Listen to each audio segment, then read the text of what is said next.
बाणों की शैया पर लेटे भीष्म 10वें दिन अर्जुन ने वीरवर भीष्म पर बाणों की बड़ी भारी वृष्टि की। इधर द्रुपद की प्रेरणा से शिखंडी ने भी पानी बरसाने वाले मेघ की भांति भीष्म पर बाणों की झड़ी लगा दी। दोनों ओर के हाथी सवार, घुड़सवार, रथी और पैदल एक दूसरे के बाणों से मारे गए। भीष्म की मृत्यु उनकी इच्छा के अधीन थी। जब पांडवों को ये समझ में आ गया कि भीष्म के रहते वो इस युद्ध को नहीं जीत सकते तो श्रीकृष्ण के सुझाव पर उन्होंने भीष्म पितामह से ही उनकी मृत्यु का उपाय पूछा। उन्होंने कहा कि जब तक मेरे हाथ में शस्त्र है तब तक महादेव के अतिरिक्त मुझे कोई नहीं हरा सकता। उन्होंने ही पांडवों को सुझाव दिया कि शिखंडी को सामने करके युद्ध लड़े। वो जानते थे कि शिखंडी पूर्व जन्म में अम्बा थी, इसलिए वो उसे कन्या ही मानते थे। 10वें दिन के युद्ध में अर्जुन ने शिखंडी को आगे अपने रथ पर बिठाया। शिखंडी को आगे देखकर भीष्म ने अपना धनुष त्याग दिया। उनके शस्त्र त्यागने के बाद अर्जुन ने उन्हें बाणों की शैया पर सुला दिया। वे उत्तरायण की प्रतीक्षा में भगवान विष्णु का ध्यान और स्तवन करते हुए समय व्यतीत करने लगे।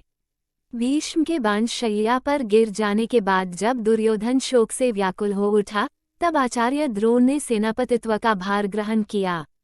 उधर हर्ष मनाती हुई पांडवों की सेना में धृष्टद्युम्न सेनापति हुए। उन दोनों में बड़ा भयंकर युद्ध हुआ, जो यमलोक की आबादी को बढ़ाने वाला था। 13वें दिन के युद्ध में कौरव सेना के प्रधान सेनापति गुरु द्रोणाचार्य द्वारा युधिष्ठिर को बंदी बनाने के लिए चक्रव्यूह पद्मव्यूह की रचना की गई। पांडव पक्ष में केवल कृष्ण और अर्जुन ही चक्रव्यूह भेदन जानते थे, लेकिन उस दिन उन्हें त्रिगत नरेश बंधु युद्ध करते करते चक्रव्यूह स्थल से बहुत दूर ले गए। त्रिगत दुर्योधन के शासनाधीन एक राज्य था।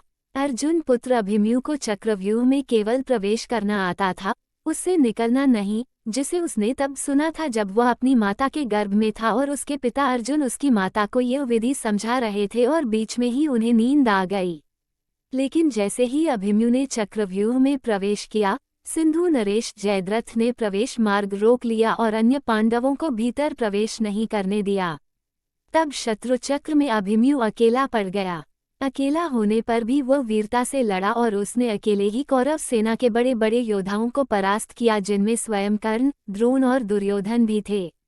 कर्ण और दुर्योधन ने गुरु द्रोण के निर्देशानुसार अभिमन्यु का वध करने का निर्णय लिया। कर्ण ने बाण चलाकर अभिमन्यु का धनुष और रथ का एक पहिया तोड़ दिया, जिससे वह भूमि पर गिर पड़ा और अन्य कौरवों ने उस पर आक्रमण कर दिया। इस युद्ध में अभिमन्यु मारा गया। युद्ध समाप्ति पर जब अर्जुन को ये पता लगता है कि अभिमन्यु के मारे जाने में जयद्रथ का सबसे बड़ा हाथ है, तो वह प्रतिज्ञा लेता है कि अगले दिन का सूर्यास्त होने से पूर्व वह जयद्रथ का वध कर देगा, अन्यथा अग्नि समाधि ले लेगा। 14वें दिन का युद्ध अविलक्षण रूप से सूर्यास्त के बाद तक चलता रहा और भीमपुत्र घटोत्कच, जो अर्धअसुर था, कौरव सेनाओं का बड़े पैमाने पर संहार करता रहा। आमतौर पर असुर रात्रि के समय बहुत अधिक शक्तिशाली हो जाते हैं। दुर्योधन और कर्ण ने वीरता से उसका सामना किया और उससे युद्ध किया। अंततः जब ये लगने लगा कि उसी रात घटोत्कच सारी कौरव सेना का संहार कर देगा, तो दुर्योधन ने कर्ण से ये निवेदन किया कि वह किसी भी प्रकार से इस समस्या से छुटकारा दिलाए।